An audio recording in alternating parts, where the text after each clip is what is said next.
Okay,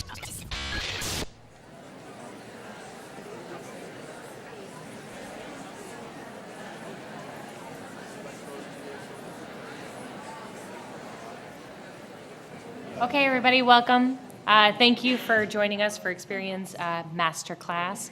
I'm assuming that means that you're all past the 101, 201, 301, and you're all masters. So hopefully you can teach me quite a bit. I'm newer to the TV space. I'm more from the digital measurement background. Kevin here is our real TV expert and guru. I already jumped ahead. My name is Lindsay Haryu. I am a product manager with Experian Marketing Services. My focus is measurement. However, the idea of TV measurement is so exciting. I love going to client meetings, starting to talk about something and have people say, is that legal? And from a panel I was listening to earlier, sometimes we're getting close, and so we always have to watch that. So that makes it more fun. It's dangerous, it's new, it's exciting. So. And I'm Kevin Heinel, Director of Partner Ad Solutions. And really my role over the last several years is sitting in between a lot of you as media owners, as agencies, as third-party data sources, all looking to get into TV space, but really across any of the channels that we populate. I, for the most part, play a role of ringleader, if you will, in bringing a lot of that information together. So I provide a little bit of consistency, some guidance, and more than importantly, for everybody who's looking in the room to make money within the space, enablement of their solutions. Okay, so what we're going to talk about is why data matters, our role. In case this is your first TV of Tomorrow show, why is Experian at a TV show? You know, you think of us maybe as even a credit bureau, let alone a data company. We're going to talk about our tool, the audience engine. I will focus more on measurement because that is what I am most excited about. And we're going to talk too about ways that we can come together and create the future of TV measurement together. Okay, so we've talked a lot about, hey, there's all this new innovative work that's being done by all these lots and lots of different companies, many of you in the room. Why isn't this progressing faster? And I think one of the key answers is brands aren't willing to take that leap when they're nervous about consumer backlash. So I think it's a smart thing to do every few years to recheck in on consumer behavior, check the pulse of how do they feel about being targeted in a very specific way. Is there more acceptance? Is it safe for brands to do this now? So if you had asked me this question 3 or 4 years ago, I would have said, studies say 3 out of 4 consumers assume that you are targeting them. And they get annoyed when you treat them like you don't know them. So for example, if I'm a loyal buyer and you treat me like you've never seen me before, I assume that there is something wrong with your behavioral targeting. Why are you treating me like you don't know me? I'm assuming you are using targeting technology. It's actually even taken it up a level just in the last few years. So there is a recent study conducted or shared within the Harvard Business Review. I'll share a few points of the study. It is very, very complex. So I hope I can get the high-level details out efficiently. So they conducted a study with 3 different groups, all similar in terms of demographic capabilities as well as how they thought about themselves, their online behaviors. They were equally divided into these 3 groups. They were told before, group 1 was told, you are being behaviorally targeted when you're in this browser session. Click around. If you see ads, you're seeing them because of something that we know about you. The second group was told, click around during this browser session. You are being shown these ads because of your age and gender. Nothing more specific beyond that. The third group was told, you're seeing random ads. Has nothing to do with you. After they were exposed to multiple ads from Groupon, all for higher-end, sophisticated restaurants and destinations, they were asked, how sophisticated do you think you are? The group that was told they were behaviorally targeted said, I'm very sophisticated. Their rate of how sophisticated they thought they were, as a result, basically they were saying, well, Groupon told me I am sophisticated in so many words. And so, they're very smart, I'm very sophisticated. Versus the other 2 groups where it didn't impact how they felt about themselves. So not only are everyday consumers assuming that they are being targeted, but it's also influencing even how they feel about themselves. This was checked again with another luxury brand. And then even with green products. At the end of the green product study, each user group was asked, would you like to make a donation to this environmental charity? It impacted how much those people changed about how they felt about themselves, that they were more likely to donate to that charity at the end of the session. So they didn't think about themselves as more green, they were even showing actions of being more green at the end of that session, as a result of just being told you're being behaviorally targeted. It only works if there is a seed of truth. So there was another study where they did basically the same thing, only they said, you're very outdoorsy. Here's this product. You're so outdoorsy, you must enjoy it. The people that were not outdoorsy did not feel more outdoorsy at the end of the browser session. They said, no, I am equally as outdoorsy as I was at the beginning, which is not at all. So there needs to be a seed of truth. And so it's really about exposing the part of the brand that lines up with something about that consumer. Identifying that key, what is going to be the trigger, and not only are they expecting you to do it, they welcome it, and they want you to expose the part of themselves that they feel good about. So, targeted ads don't just make you more likely to buy, they can even change how you think about yourself now. It's really evolved to that point where the consumers assume that we know them so well, we know them better than they know themselves. So, like I mentioned before, it's all great as long as you have great data as the seed. If it's not starting with a solid data point to drive that specific ad showing to the consumer where there is some seed of truth, maybe they are a bit sophisticated or they are a bit green, there has to be something to build from. If it's completely not true, it will not work.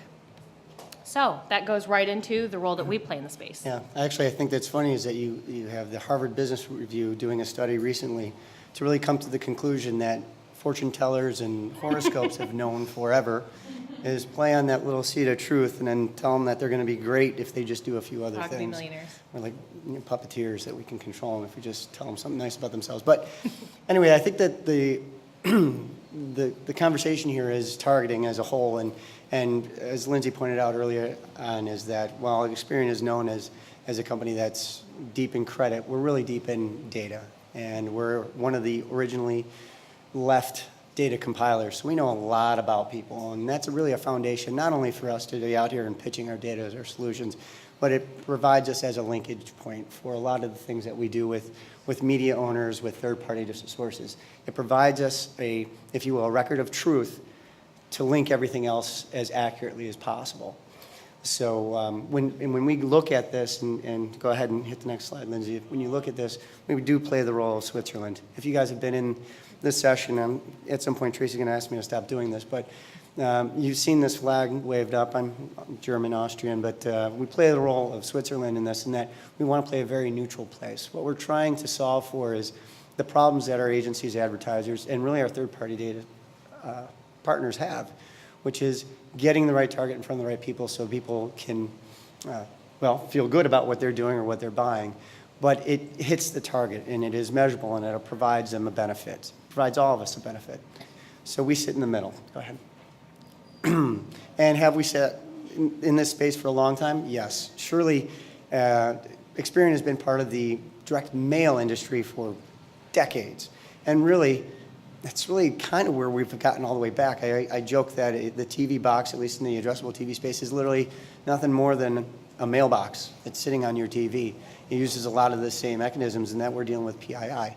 And really having been part of this process for as long as it's been around from the original addressable trials, we've been doing this for quite some time. And again, not just when you see all the names up there, not just based on the fact that we're going to pitch Experian data, but we become that neutral linking partner of a lot of these companies that you see here. Yep. When I joined Experian a few years ago and I heard about what we were doing in the addressable TV space, I had that moment of, oh my gosh, is this legal? You know, it was very exciting when I joined the company and found out more about it. In the last year, I was invited to join a client meeting in Beatrice, Nebraska, and it is pronounced Beatrice, not Beatrice. I live in Nebraska, so I kind of did the meeting as a favor. I was like, oh, gotta, wow the hometown crowd. We'll blow them away with all the cool stuff we're doing. And I went into this tiny town, hours away from my house, expecting to blow this guy's mind, this advertiser based in a little farm town. I said, have you ever heard of Addressable TV? He said, oh yeah, we've been running it for 4 years. He schooled me. He knew so much, and so I thought at that moment, Addressable TV is not the future. It arrived in Beatrice, Nebraska 4 years ago. So this is no longer really the future. We need to get on board with this as a staple. Excellent. So back to the identity of who we are as a company, I mentioned that we're one of the original data compilers. Again, this is just more or less, not to go into all the data assets we have and how wonderful all of our data assets are. It's just really to say we know probably more than the general U.S. public wants us to know about them. But that also plays in the role of being very targeted. Back to Lindsay's point is that we need to know a fraction of the truth in order to make somebody happy about what ads they're seeing, so it's not complete nonsense. And for us as people who monetize off of selling product, that it hits the bottom line for us. So whether you're looking at auto data, whether you're looking at demographic data or attitudinal data or even some credit data that's massaged to a usable point, we have it. But more importantly, at least for the people in this room, since I sense that we have a lot more agencies and tech stacks and media owners than anything else, is that this provides, again, that baseline linkage point for you guys. What we do with that is basically enable the matching and sharing, the measurement, targeting, and overall monetizing of the data of the people in this room. So on one hand, you got the SMG guys, and I know the Modib folks are here. They're looking to be very powerful in how they talk to their advertisers about being very targeted in a very consistent manner that's measurable. On the other hand, you have the data, the media owners who want to say, my data is the greatest, we just need to make sure that we're targeting and using it the right way. And lastly, we have a lot of third-party data vendors. To be quite honestly, some of the problems that the advertiser and agencies have, we can't solve it. So we bring on third-party data sources, Medix, IRI, some of these sources where they're trying to get their data out there in front of the TV sources as well as the digital sources come to us and say, hey, can you help us get our data out there because we know it's valuable. Now, I'm not going to bring on a bunch of sources that tell me about age and income. It doesn't really do anything for me. I'm not an end cap for a bunch of data providers. But if they have something that's very sophisticated and would solve a problem for one of our agencies and advertisers, we're surely going to bring it in. And it really creates a point of, go ahead and click the next slide, of where we can take all the partnerships that we've had. And if you were here just a few years ago, this number was, actually we could fit everything on a slide, and now it's just grown beyond. You'll see a mix of media owners, you'll see a bunch of different channel partners, you'll see even some of the agencies. We should put all the agencies that we work on here, but I think only SMG is here, so we'll just talk about them for now as the best. But there's a lot of partners we work with. And then once we combine all that data together, go ahead, we basically start to put the puzzles and the pieces together. And this is where the power of what we do really comes to form. Our goal, for the most part, is to take the assets and the intelligence of the people in this room and put them together in a meaningful, easy way, and in some cases, push everything through maybe a single point of financial responsibility. What I mean by that, and I don't want to really throw cards at this because they're going to say, oh, you can do all the payment for us. In some cases, what happens is that a lot of times when people are advertising, they want, the advertiser or even the agencies wants the focus of all of the cost of focused to one spot. And that's one of the places that we've started to play in, is that we have relationships with a lot of these media partners. A lot of times it's rev share, sometimes slight pays. It really doesn't matter, but a lot of times we become that financial go-through for a lot of third-party sources. So when we're doing things for agencies, a lot of times they don't pay us a red cent, not a nickel. In fact, in some cases I should get hazard pay, but essentially we basically create a consistent point for them that they're able to get their message for their advertiser out to the media partner in a very consistent manner, and then bring it all back and measure it in the same way. So rather, when they're, and we'll talk about the measurement in a second, so if they're running a campaign across multiple TV partners or even other channels, the targeting is the same, because think about it. The people we're trying to hit in the U.S. population, let's just say at a household level, there's 126 million households in the U.S. We have a good idea of who we should be talking to. It's not all 126 million. There's a portion of them, let's just say 30 million. Now we're able to say, okay, that's my 30 million in the U.S. Where are they? How many of them are on Dish? How many are on Direct? How many of them are within Charter Zone? How many of them maybe are on Facebook? And we then empower that information so they can start making buys against them. And in many cases, not paying us a nickel directly for it. We'll empower it, enable it, the media owner pays us once we enable that. Which brings us to our Omni Activation Service, and that's the overall theme of what we're doing here. And it's backed by a tool that we call Audience Engine. This is going to kind of move through. It's even updated since the last time we did this, but the Audience Engine was a tool that we built internally that would help us be a lot more flexible and meaningful on how we actually build targets for our media owners, for agencies, in solving a problem. It's a tool where we can bring in that single vision of truth and then start bringing assets together. Start building segments based on whatever data attributes you have. Say, I can't see a damn thing. But I'm going to guess that says age, income, left-handed nurses who like to bowl, which is a favorite use case of mine. But basically start to bring that data together. It could be based on our data. Could be based on CRM data because people like to send us their CRM data. We're a neutral third party, history and credit. It could be a third-party data asset, as I mentioned, IRI or Medics. But basically, we bring this data together and make it actionable. So we built this internally for us to be able to build these targets and see where these people exist. Now we've taken the next step of actually empowering this same tool on our media partner side. So somebody like AT&T can actually access this tool and say, okay, I need to build a target based on CRM data that we'll import into the tool for them. Or we need to build a segment based on Experian data. Or we need to build a campaign for the DNC, literally using TargetSmart political data. That data assets will sit in there. And the folks at DirecTV, for example, can go ahead and start clicking and building their audience using those data assets, ours, others, and actually export it to themselves. They can actually see the influence.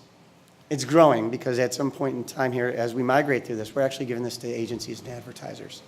So now as you can see this waterfall effect, and this is not fully updated up to speed, they can build those targets, and then again, they can see how many exist on direct mail, display, email, and as this went down, you would see the TV partners. It's a unique way for now people to start doing that truly multi-channel approach for targeting. How many people can I influence that are within in the US public that I want to talk to? How many of them are on Dish, DirecTV, Comcast, and cable VOD, but how many also of them are on 4Info? Or can I push into my DSP or manage within our AIQ desk? Or on Hulu, or several other partners that we've onboarded here. And again, it's just the common enablement that we're looking to do here. And this is all on the targeting side. I'm losing my voice. The overall capabilities is now I can't read because of the glare and my inability to see far, but basically it's everything you just heard me say. We're basically creating a marketplace, if you will, a place where people can really come and bring their data, bring their media, bring their intelligence in a very consistent manner. And I think it's very powerful, especially to the friends, the agency friends, to be able to see what the true effect of our capabilities might look like if I can bring this data into a single place, into a single entity, and take action.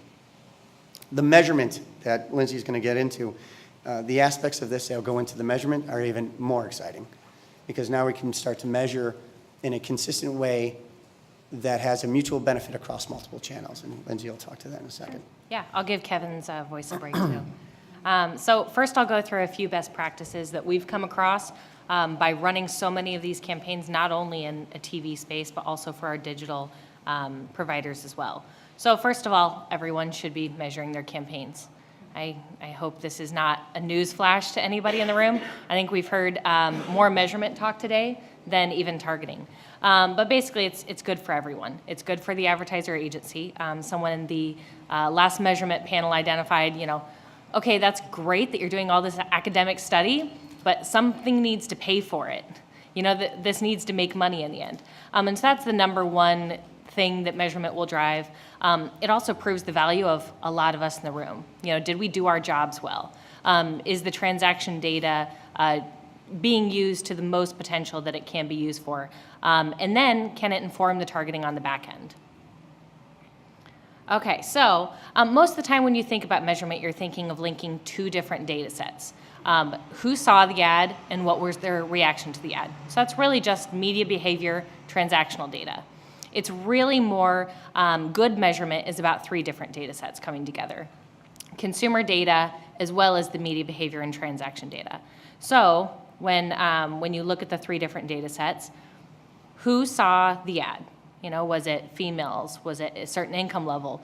Did they vote in the primary last time if we're talking about medical data, or political data? Linking together who saw the ad, who really are they at a consumer level. That's all interesting, but did it drive performance? Did it pay for itself? That's where the transaction data obviously comes into play. Where it gets interesting is when you link back up to the top, okay, this person converted, who are they offline? How can we improve our target based on how this performed? And that's, again, that role that we're playing. We play that role not only in the targeting space, linking data to media partners, we're also helping by linking not only our own consumer data up with media and transactional data. Okay, next best practice. Evaluating campaign lift in different ways. This is what I see most of the time. As an example, we have group 1 and group 2. Everybody is in the target. We do a holdout. Some of them do not see the ad.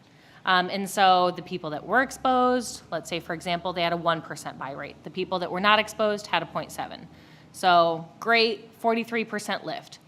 All it proved is whether or not the media did its job. But how are you measuring the targeting separately? So if we look at another group, which is really the general population, if we exposed people, but they were not included in this target, they had no pre-propensity to buy, their buy rate in this example would be 0.2%. So that's where you're saying, okay, let's prove the effectiveness of the targeting as well. Obviously, if you have a nice, great big size to analyze, lots of money, you can break it into 50 groups where you're analyzing behaviors in different ways. But I'd say at the minimum, do 3 groups to measure not only the effectiveness of your media, but make sure that your targeting is doing its job too. Right. You may be on board with a great media player and have, frankly, a crap target. And it's benefiting, the media is really performing so well that, the fact that the target isn't that great, it's still making a valuable difference. Yeah, to put an example towards this, and I'm going to use Addressable TV because it's a love affair of mine these days, is that if I were to create a target using our data of people who are in the market to buy a pickup truck, let's just say that, and I create that, and usually our data in that vertical would say, these are the people that we identify in the population that are in the market to buy a pickup truck within the next 6 months. If I build a test and control over that based on 90-10 split, I'm competing against myself. I said, this is a population that we said was going to be in a car. Now, our goal is to get them to wake up that morning and finally see that ad and finally go and buy it. Completely understood. However, there's going to be people that we recognize are going to buy this car, so we're going to try to influence them. If I bring in the fact that I can create a balance file or a non-target or a file maybe of historical age and gender that linear TV would be bought on, my performance now is going to greatly grow. And it really plays in the fact of addressable TV is how do we use the household level data to structure a smaller top line buy higher at the household level, but smaller buy to really put it in plain terms, get 90% of the sales with 40% of the cost. And that's what addressable TV may have over to linear. You're going to miss some of the overflow, completely get it. But in this instance, what we're actually saying is that we're able to pinpoint the audience that we should be talking to without all that incremental waste that we might see otherwise. The other part that I like to see these non-target and general population holdouts is that allows us to learn more because there's going to be a percentage of that audience that's going to buy the product. So we can bring it into a decision tree analysis and say, okay, rather than fatigue the living bejesus out of the target that we're talking to, how do we find areas of usable scale that we can go at? And an example would be really using that pickup truck is that we looked at the top couple of tiers of the model. If we go into the next tier, we're going to bring in a crap ton more of audience that probably won't be supported by a buy. But if we start looking at, all right, what else about those people in those lower tiers did something? So let's say they're blue-collar workers, or they like to golf, or they live in rural areas. Now we can start finding audiences in that group that wasn't targeted to say, okay, this is what we should be doing next time. And that's a very usable, and in the control can be large. It doesn't have to be 10%. It could be a very large subset that we can start to learn against. Yep, absolutely. Okay, here are a couple examples of the TV reports that we're putting out today, so you can see You can see squiggles and lines and blue lines. That's all you get to see. And this is a very limited view because we do like to factor in a lot of our consumer data, but at the end, it's what Kevin said. What can we do better next time? Your measurement should always do that. If it only says, we performed well, run us again, you don't have a good measurement vendor. Yeah. Just as a side note, right now we're doing a lot of measuring. We do it in very old school Excel format and report against the KPIs that are instructed to us and really reading the data. And of course, it's hard to standardize that because the new standard is custom. And every time we answer a question, there's 4 more questions. However, we are bringing into the overall solution at some point in time a Tableau-based license solution that will allow us to bring the measurement data together from multiple channels and allow the owners, the media owners, whoever it is, to start playing with the data themselves, because that custom of a custom is starting to get daunting. Yep, yeah. We can link it and then put it into the hands of the people that want to slice and dice. Right. Okay, next measurement best practice. So, measuring in the digital space, it is going to happen. It is what you need to do. It is the space you need to play in. As we're walking around, the line between what is TV and what is digital is blurry, to be very optimistic about it. And so, obviously, you are going to have to measure TV in a digital space sometimes, on a digital platform that's relying on cookies. However, I would caution letting that be the only measurement that's really informing what you do with your TV buys. So the biggest reason behind that, first of all, there are lots of great things about measuring in a digital platform. It moves very quick. You can pull together transactions very, very quickly, especially if the transactions are happening online. There are a lot of great reasons to measure within that platform. However, if you're looking purely for what should I be doing with my TV buy next, here's an example. You start with the original audience that you would like to target. Obviously, you're not going to reach everyone in that target, and so the audience is already reduced a bit. The audience is further reduced when you need to match it to a cookie. You need to translate it from, here are the people that live at this household, here's PII, I'm translating it to a cookie. There is going to be tremendous drop-off there in the audience that you're able to evaluate. Furthermore, that's translating it just to a cookie. Does your measurement platform have that cookie? You then see another drop-off as you pass it on to another vendor. Again, matching it against the transaction file. Was there anybody left who actually made purchases? And can we, break that out and say, this person is a loyalty person. This person has never purchased from us in the past. This person has bought housewares in the past. All the different transaction elements you have. At the end of that, you come to a very small volume. So you don't get to have all the fun that we mentioned before, where you're slicing and dicing and looking at all these different data elements and breaking apart what can we do better, because the end data that you're left with is so thin that you can pretty much say, did TV have an impact or not? That's not informative. I don't want to know whether or not it worked. I want to know why it worked and what can we do better next time. So that's why I say, if at all possible, don't only measure your TV on a digital platform that requires cookies because of this issue. Yeah, so this is obviously a very addressable TV focused type mentality, but the idea is to, whenever possible, use PII because it is the truth. It is where cookie and IP addresses are very powerful. We use them all the time. We use them internal, and we'll talk about that in a second, to link data. However, they're all guesses. Where the PII records that are spoiled with on an addressable TV front, surely, or even, I can go on a soapbox of why it should be so hard to measure linear, but the ability to get to a PII state is the truth. And it's the truth of the household, but it's the truth. And I like to see everything kind of based off of that, because that not only plays into our stronghold, obviously, let's be quite honest with you, but we feel good about it. Quite honestly, rather than cookie 1, 2, 3, 4 might be Jim Smith. Yep. On one of his many, many, many devices. Yep. Yep. We use it all the time, and we'll talk about that in a second. Another thing that I've heard end buyers say really is that they don't want to hold out a control group, or they didn't. They're in the middle of the campaign and they say, that sounds great, I'd love to measure, however, I didn't hold out an audience, so I can't measure lift, anything like that. There is an easy solution that we use frequently internally, but this is one of those best practices where really anyone with a high quality, high volume consumer data set should be able to fulfill, and that's by finding twins after the campaign is run. So, especially when you're looking at addressable TV, you have a limited number of households that you can target. Depending on your campaign, you may not have the luxury of being able to hold people out. I'm working a great deal with the DNC this year. If you hold out the wrong group, you can lose by a couple votes. And I was with the DNC this year, and it was like, oh yeah, I understand that. I don't have the luxury. I cannot do control groups. And so we can build twins after the fact. That's where, here's the list of people that were exposed to the campaign. Now I'm going to find their twin. I'm going to find a male who lives in the Chicago DMA, who is 34 years old, who has this number of kids within the household, who's in this household income bracket, and this history with the brand.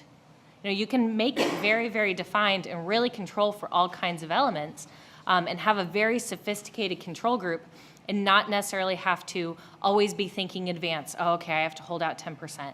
I have to, maybe even on certain media destinations, I have to buy PSA ads or something like that and spend money that isn't really affecting my bottom line directly. So that's where I say we can provide this, but really anybody with a strong consumer data set should be able to, and that's really using PII. That's the best way to do that. Controls for the cookie space, that's just a separate It's tough, issue. but we're looking at it. So we're doing some of this with OT&T, and we're getting an understanding. We basically pixel and push our recognition through all of the campaigns that are run versus just a single campaign that's running for one. And what that allows us to do is recognize as many people as we can so we can actually build this twin lookalike. It works well in these scenarios since you can't really, in an OTT space, it's really hard to control the targeting. Yeah. Okay. So here's the truth. A couple of years ago when we started talking about this, we talked about the targeting and the ability to target. However, I would actually say at this point in time, and I can't believe how much measurements talk, at least household level or very addressable level targeting has been talked about in just this day. The truth to be told is that measurement is propelling the desire to target. Because previously you would just run a target and you say, yeah, sure, that worked. That was it. You hit it and did great. But now the ability to actually measure these channels and measure the effects of these campaigns are actually propelling people to want to try these addressable campaigns, be it TV, be it any other channel. Go ahead and click it. But I reach out to the people in this room and outside of this room and across, is that measuring a single channel is great. Obviously, everyone cares about, if there's media people in here, they want to show that the power of their channel was usable, it's repeatable, it's guaranteed. However, we're seeing more and more cross-channel measurement happening, and I think it's a good thing for all media owners as well as the advertiser. Because in some cases, actually click the slide there. In some cases, the channels can actually learn from themselves, learn from each other. And an example would be, now we're doing a lot more work with the mobile partners, so the 4 and 9 decimal place IQ. And as another means to measure as well as targeting. So the example would be, let's use that pickup truck. I took that same target of people who were likely to buy a pickup truck, and I shoot that out into the TV space, and we let that campaign roll. But I take that same target, maybe not, send it out into the mobile space, and they identify the households through lat long or whatever technology they actually want to do it, linked to the devices. Now we have the same target going in. There's surely an intersection of those people, but let's just leave it as it is. When we come back for those auto campaigns, since we're one of two places you can get all registration data, I can take that campaign and say, okay, did they buy a car that was being promoted, or did they buy any car that was promoted? It's called Media ARA. It's a fantastic little tool. We'd like to speed up the government on how fast they can spin the data back to us, but it's something that we can use to measure the mobile campaign. We can measure the TV campaign. But when these players start to come together, now we can measure the TV campaign and the mobile campaign together. We don't have to blend the data out front. We don't have to share everybody's data out with everybody else. We basically become that point where everyone throws their shit together. We combine it and we start to learn who saw TV only, who saw mobile only, who saw TV and mobile. And the desire isn't to say, agency advertisers, you should be spending money here, here. It's spending money both, but you want to see that 1 + 1 = 4. So that's one piece. But specifically, as an example of where the multiple channel partners can help each other, is that the measurement maybe for that campaign could happen on the TV side. However, because of the location services, these mobile companies can say, okay, maybe they didn't buy something, but did they go to one of those dealerships or any of the dealerships within the span of the campaign for the people that they recognize? So now you actually get an influence of, okay, these are the people that saw the ad. Here's the people that actually went to a dealership, their dealership or any other dealership, and crappy salespeople couldn't close the deal. That adds a component that is so interesting to the advertiser, and the OEM in this case, that propels the next targeting effort. And I think that's just one example, and I can throw out many others. We have our own trading desk, but throughout other DSPs where we push digital ads. Facebook is their own little walled-off garden nobody can touch, but at some point in time, that hopefully that'll open up. But there's several channels that actually can propel the use of their own media if they get a little bit more friendly, if you will. And that's, again, throw that Switzerland flag up. That's where we're trying to get to. So of the people here who are pitching media, surely pitching maybe not as much data, but talk to us. We're more than happy to figure out how we can combine data for the agencies and advertisers to make sense of it, to propel the use of your media. I think it's an interesting way to tell your story that's unique and in a very anonymized, protected way. So before we open it up for questions, really the summary of what we're talking about today is the fact that all these different data points somebody mentioned earlier, puzzle pieces coming together, that's really the role that we see ourselves playing, bringing together all those different puzzle pieces. We know that Experian data is great, but it's not always the answer for the solution or the problem that you're facing. And so we know that we need to bring in other data sets and make things easy and in the end profitable for advertisers to try innovative solutions. So at the end of the day, bring your own data. We have the data, but really now it's becoming more about matching up everyone else in the ecosystem and making it easy to do so. So there are tools available like Audience Engine that really look at the consumer beyond just one channel. We obviously know we're talking about people watching TV on their tablet, somebody else is on another tablet within the same room, and your phone is going off as well. Which device has your attention? And so tools like Audience Engine that really bring it to one space, I think, are the future. We can't keep looking at this tool answers this channel, this tool answers this channel, this tool answers this channel. We do have to come together, which really bounces off Kevin's point. If advertisers and agencies are going to start investing in innovative solutions and let us spend more of that money to solve complex and interesting problems, we need to make sure that we're making it worth their while. So as a reminder, when it comes to TV measurement, obviously measure. I think everyone has been hit over the head with that about 100 times today, so that's good. Incorporate lots of different data types. Don't only say whether the campaign performed or not. That makes me crazy. And make sure to evaluate your media and your targeting separately to make sure that you're giving credit where credit is due. Also, make sure to measure outside of the digital platforms if you're really trying to improve a PII-based marketing solution, and never go without lift. There's no reason to go without any sort of control or baseline to compare against. There's always a workaround, there's always a solution. And if we can all work together, to Kevin's point, we'll be better. Just gotta get it long, man. Yeah. I originally had a picture of a bunch of people sitting around singing Kumbaya, but it was a little bit too folky for the presentation, so had to cut it. All right. Questions? Any questions? Yeah. Experian has that site about the data. All about the data? All about the data. Yeah, was it all about the data or? Yep. Aboutyourdata.com, whatever it's called. Do you have anything like that where people can go in and correct their data? Because I have found, I went on the Axiom site and I had to Hopelessly correct a lot of flawed? things. So I'm just wondering if you have that also and what it's called. If you do. So there's a different product set that actually builds it out. It was actually a forced process, forced upon them by a specific social media provider. that shall remain nameless, but we also work with them as well. So without going into details exactly how we structured it, my guess is we are under a lot of the same restrictions. So I can't answer it unequivocally, say, yes, we have this site, but I believe that we do now. We do. I don't know the URL off the top of my head. I don't know the URL, but if you went to our site, I'm sure we can find it, or we can follow up with it. Honestly, we created the site 3 years ago, and there's pretty much we in the marketplace find that very interesting. I think all of us went to allaboutthedata.com and looked. I don't think anyone in the general consumer population did, so honestly, we didn't pay that much attention to it internally because it was like, yep, nobody's going to go correct their data, so moving on. I deleted mine, and unless they hire me, then I'll put it back in.